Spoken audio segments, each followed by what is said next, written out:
Néfertari, princesse rebelle. Roman écrit par Robert Laval et publié aux éditions du Panthéon en décembre 2017.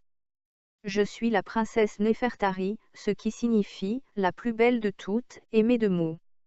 Je suis l'aîné des enfants de Néfermaa, pharaon de la Haute et de la Basse Égypte, et de la grande épouse royale, Téphérès. À ma naissance, je fus confiée à Moutnefret, sœur cadette de mon père, qui devint ma nourrice puis ma gouvernante. Femme d'une extrême sévérité, j'eus droit à plus de réprimandes que de louanges. Dès que j'eus atteint l'âge de 5 ans, ma tante, puisque c'est ainsi qu'elle voulait que je l'appelle, désigna un scribe pour m'enseigner la lecture et l'écriture et un prêtre, qui se chargea de mon éducation religieuse. Bien que je fusse une élève studieuse et que j'apprisse très vite, ma tante n'était jamais satisfaite de mes résultats. Chaque matin je me levais en me demandant ce qu'elle allait bien pouvoir me reprocher durant la journée. Le temps passant, ma relation avec Moutnefret ne s'améliora nullement. Plus j'avançais en âge, plus je prenais de l'assurance et plus notre relation se dégradait. Durant toute mon enfance, je me sentis comme une orpheline. Pas une seule fois, je n'eus la joie et le plaisir de voir mes parents. C'était comme si je n'existais pas pour eux. Jouer avec d'autres enfants était une chose que je n'avais jamais connue dans ma vie. Toujours entourée de Cervantes, je crois ne pas exagérer en disant que mon enfance fut des plus malheureuses. Le seul et unique cadeau que me fit mon père a été pour mon 5e anniversaire.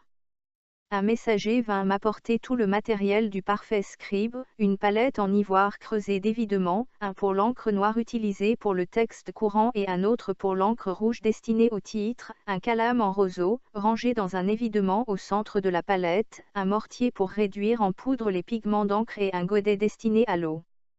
Le jour de mon 12e anniversaire, sur ordre de Pharaon, je quittai la résidence de ma tante pour intégrer une aile du palais royal, enfin la délivrance, après des années de calvaire. Je me retrouvai dans une résidence spacieuse se composant de 4 pièces, une chambre, une salle de séjour, une salle d'eau et un bureau. Devant l'entrée se trouvait un magnifique et immense jardin au centre duquel une pièce d'eau servait de refuge à quelques oiseaux et poissons. Passé cet espace de verdure se trouvaient les habitations du personnel mis à mon service. Celui-ci se composait d'un scribe secrétaire, 4 servantes, un capitaine et 6 soldats chargés d'assurer ma protection.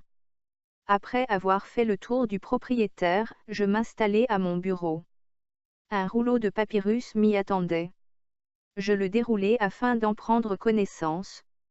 Il émanait de mon père et stipulait, moi Néfermaa, pharaon de la Haute et de la Basse Égypte, attribue l'aile sud du palais royal de Thèbes à la princesse Néfertari. Dès à présent, la princesse sera chargée de s'occuper de la gestion de l'orphelinat de la capitale. Durant toutes ces années, il m'avait totalement ignoré et maintenant que j'étais en âge de lui être utile, il se rappelait que j'existais. Me voilà en charge de l'orphelinat alors qu'il n'avait jamais daigné venir me voir une seule fois durant toutes ces années. Même pour mes 12 ans, tout ce qu'il avait trouvé, c'était de s'adresser à moi via un papyrus. Il n'avait même pas pris la peine de se déplacer ou de me convoquer pour me faire part des changements qu'il apportait dans ma vie. Cela me révoltait au plus haut point. De rage, je pris le papyrus et je le déchirai en plusieurs morceaux. Ah! Me voilà responsable des orphelins, et bien d'accord, je m'en occuperai, mais au moins ils me verront et ne passeront pas leur vie à attendre de connaître leur bienfaitrice. Concernant mes parents, j'avais été à bonne école avec ma tante, pas question qu'il espère que j'oublie ce qu'il m'avait fait subir. Je sortis de mes songes quand j'entendis frapper à la porte de mon bureau.